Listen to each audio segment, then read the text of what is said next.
So guys, इसवी सन 2002 ते इसवी सन 2025 या सुमारे 22 वर्षाच्या कालखंडानंतर परत जिमला जाण्याचा प्लॅन झाला.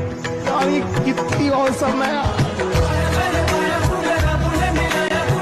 पोरगी भारी होती ना. मित्र पण जिमला येण्यासाठी उत्साहित होता, म्हणून त्याला सुद्धा सोबत घेऊन गेलो आणि प्रथमतः त्याला कॅमेरामॅनचा रोल दिला आणि फायनली आम्ही जिमला पोहोचलो. याला काय अर्थ आहे का? याला कुठला?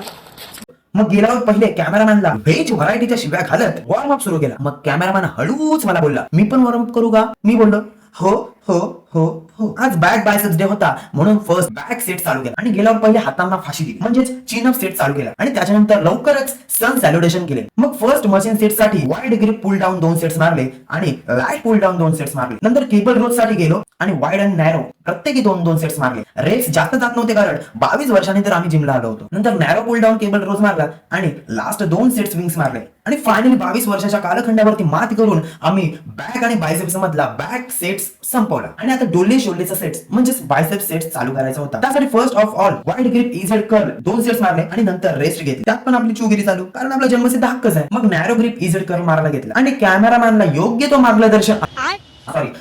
मार्गदर्शन करून सेट संपवत होतो. आणि आता लास्ट सेट म्हणजे अल्टरनेटिंग हॅमर मारायला घेतले. अल्टरनेटिंग हॅमर कर्ल मारल्यानंतर बायसेप सेटला निरोप दिला आणि जाता जाता फोरआर्म सेट मारला आणि आजच्या दिवसाला पूर्ण विराम दिला. मग गाडी काढली आणि घरी यायला निघालो. तेवढ्यात गाडी बोलली, मला सुद्धा ताण लागले आणि खिशातले बरोबर 60 रुपये मोजून गाडीसाठी पेट्रोल घेतलं आणि गाडीला मागच्या बाजूने पाजलं आणि मग घरी जायला निघालो. तर तुम्हाला हा ब्लॉग आवडला असेल तर नक्की लाईक आणि शेअर करा.